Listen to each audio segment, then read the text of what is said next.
Passo número 2. Identificar as causas da mediocridade. Visto que 95% da nossa sociedade se dispõe a viver muito aquém das suas capacidades, a lutar com dificuldades em quase todas as áreas da vida e a não experienciar os níveis de sucesso, felicidade e liberdade que realmente deseja, o segundo passo é fundamental. Consiste em entender o porquê. Para evitar que estas circunstâncias o afetem a si, é importante conhecer as causas que determinam que o cidadão médio viva mediocremente. Se lhe fosse possível perguntar aos cidadãos médios deste país com idades compreendidas entre os 40 e os 50 anos que vivem aquém do que realmente querem e que se esforçam para serem felizes, pagarem as contas, etc., se a vida que levam corresponde aos planos que traçaram, às visões da vida que os animaram. Como imagina a resposta? No seu entender, teriam estas pessoas projetado vidas de esforço e dificuldades? Evidentemente que não. É justamente por este motivo que as coisas se tornam assustadoras. Se 95% da nossa sociedade não está a viver a vida que quer viver, é crucial que descobramos o que correu mal, os erros e as omissões, para que não nos condenemos à mediocridade. Ninguém quer viver condenado a esforços e dificuldades. Eu quero viver uma vida livre. Quero sair da cama todas as manhãs para fazer o que quero, quando quero e com quem quero. Quero despertar todas as manhãs e amar verdadeiramente a minha vida.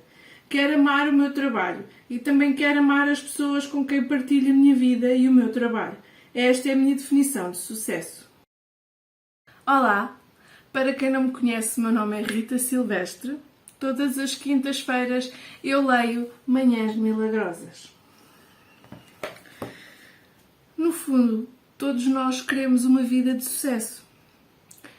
Só que estamos tão habituados a viver mediocremente e olhamos para o lado e vemos o companheiro da esquerda a viver dessa forma, e vemos o companheiro da direita a viver dessa forma, e vemos os nossos pais que viveram uma vida dessa forma, os nossos avós que viveram uma vida dessa forma, e não entendemos que simplesmente eles não procuraram ou não encontraram uma forma de viver a vida de outra forma.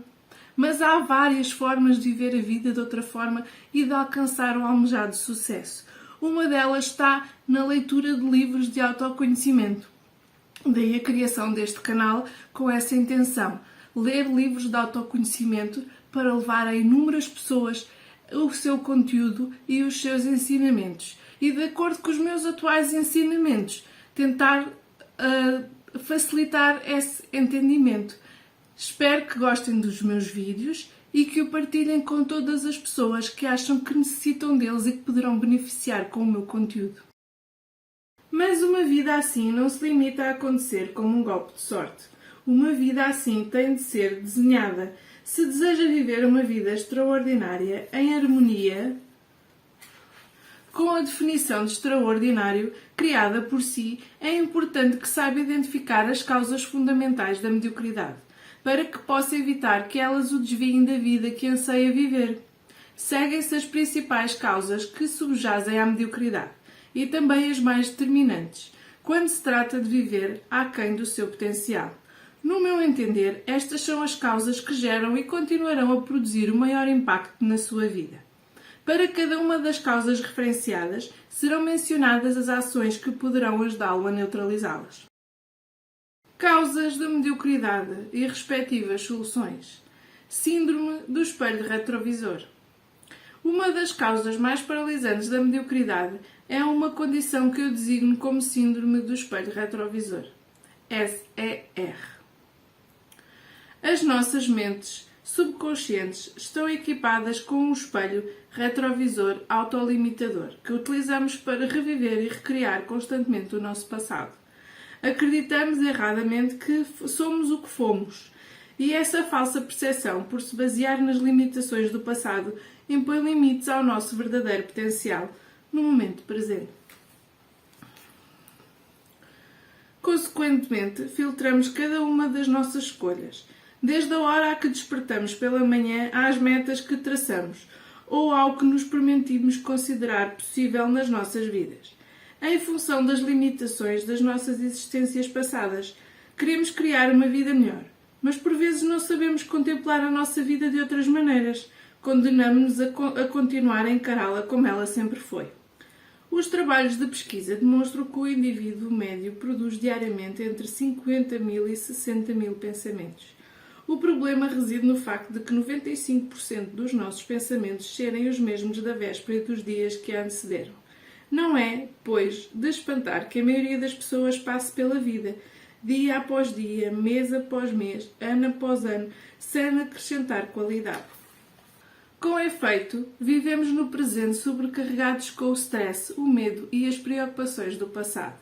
Por outro lado, quando nos deparamos com oportunidades, a primeira coisa que fazemos é recorrer às nossas capacidades do passado. Onde? No nosso espelho retrovisor. Eu nunca fiz nada assim, nunca atingi esse nível. Na verdade, sempre falhei. O que fazemos quando nos deparamos com adversidades? Procuramos a orientação fiável do nosso espelho retrovisor. É sempre assim. O azar persegue-me, o melhor é desistir, como sempre fiz, quando as coisas se tornavam demasiado difíceis. Se estiver verdadeiramente disposto a emancipar-se do passado e a transcender as suas limitações, deverá deixar de basear a sua vida no seu espelho retrovisor e começar, de uma vez por todas, a imaginar uma vida recheada de possibilidades infinitas. Comece por integrar um novo paradigma. O meu passado não equivale ao meu futuro. Fale consigo mesmo com o intuito de reforçar a sua confiança nas possibilidades infinitas da vida e de revitalizar o seu compromisso em fazer o que for necessário para aceder a esse campo de possibilidades. Na fase inicial, nem sequer é necessário que acredite nisso. Poderá até sentir desconforto e resistência ao formular esses pensamentos, mas não se preocupe, não desista, pois a certa altura a sua mente subconsciente começa a absorver as afirmações positivas. O capítulo 6, as práticas salva-vidas, contém informações pormenorizadas sobre esse passo. Não imponha limitações desnecessárias ao que realmente quer da vida. Permita-se pensar em grande, como nunca usou até aqui. Clarifique o que deseja mesmo para si e acredite com convicção que a concretização dos seus sonhos é possível. Como? Afirmando diariamente o seu querer e aproximando-se de forma consistente da sua visão, até que ela se converta em realidade. Não há nada a temer, pois o fracasso é literalmente impossível. Esse processo apenas lhe trará aprendizagens e crescimento, permitindo-lhe melhorar como nunca. Lembre-se, o lugar onde agora se encontra foi criado pelas versões de si que vigoraram no passado, mas o lugar para onde irá, no fundo, depende inteiramente da pessoa que escolher ser doravante. Durante muitos anos, eu própria sofri deste síndrome. Vivia constantemente com medo que o que se passou no meu passado voltasse a passar-se no meu presente.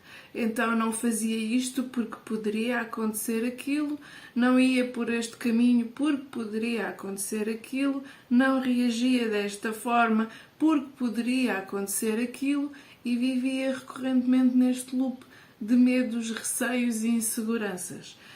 Vi-me forçada a pedir apoio psicológico, o que não é vergonha nenhuma. Existem momentos na nossa vida em que precisamos que alguém nos acompanhe e nos oriente. Então assim fiz e felizmente neste momento e também com a ajuda das afirmações positivas estou muito melhor, muito mais feliz, muito mais satisfeita com os resultados e com muito menos receios. Inexistência de um propósito.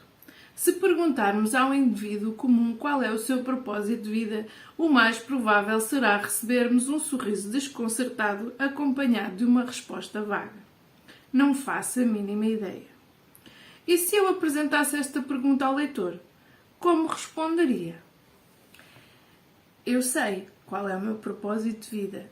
O meu propósito de vida é estar aqui para melhorar o meu dia-a-dia e o dia-a-dia de todas as pessoas que partilham e que veem os meus vídeos. Obrigada a todos. Se quiserem, deixem nos comentários qual é o vosso propósito de vida. Eu vou gostar de saber. A pessoa comum não é capaz de se pronunciar sobre o seu propósito de vida. Esse porquê imperioso que as leva a despertar todas as manhãs para fazer o que for necessário para o cumprimento da sua missão de vida. Com efeito, o indivíduo comum limita-se a viver um dia atrás do outro, sem outro propósito para além de assegurar a sobrevivência. Para a maioria das pessoas, o enfoque centra-se em viver cada dia com o menor esforço possível. Pelo caminho, perseguem-se prazeres efêmeros e evitam-se a todo o custo o sofrimento ou aqueles desconfortos que trazem crescimento. No curso dos 7 anos em que trabalhei em vendas, embora tenha ultrapassado os recordes de várias empresas, passei os primeiros 6 a combater a escalada da mediocridade e a sair vencido na maioria das batalhas. Os meus resultados foram inconsistentes. Conformei-me a miúdo com muito menos do que o meu melhor, até finalmente descobrir o segredo para superar a mediocridade. Viver uma vida imbuída de propósito. Após ter integrado o salão da fama da empresa em que trabalhava, senti-me preparado para abraçar o meu sonho de ser autor, palestrante e coach. Todavia, a certa altura, percebi que ainda não havia dado o meu máximo na empresa. Por outras palavras, estava prestes a sair da empresa com o fardo da mediocridade às costas, o que significava que continuaria a carregá-lo no meu projeto futuro, caso nada fizesse para evitar que isso viesse a acontecer. Até essa altura eu não tinha um propósito de vida que me fizesse sair da cama com entusiasmo, mesmo nos dias em que não me apetecia despertar. Não havia um propósito que me levasse a contactar os clientes, mesmo quando necessitava de ganhar mais dinheiro. Foi nesse momento que decidi que o meu propósito de vida para os 12 meses seguintes consistiria em tornar-me a pessoa que necessitava de ser para criar o sucesso, a liberdade e a qualidade de vida que realmente queria para mim. Este propósito foi conjugado com outro. Sim, podemos ter mais do que um propósito, que consistia em acrescentar valor à vida dos outros sem ter por objetivo os ganhos pessoais. Como? Reunindo uma equipa de 16 técnicos de vendas, com a qual manteria reuniões telefónicas semanais de coaching. A ideia consistia em prestar apoio aos meus clientes no âmbito do cumprimento das suas metas profissionais. O processo decorreria ao longo de 46 semanas consecutivas. Ao sintonizar-me diariamente com os meus 2 propósitos de vida, o que implicava um alinhamento constante e consciente dos meus pensamentos, palavras e ações com esses mesmos propósitos. Não só atingi os valores de vendas mais elevados de sempre, correspondentes a um acréscimo de 94% face ao meu recorde anterior, como também ajudei outros profissionais de vendas a atingirem os maiores picos de desempenho da história de 5 décadas da empresa. Deixem o vosso like no vídeo, subscrevam o canal e ativem o sininho para não perderem nenhum dos vídeos. Para a semana temos a continuação da leitura do passo número 2. Ele é um bocadinho grande, mas dividimos em 2 vídeos, está tudo bem. Até breve, meus corações. Obrigada!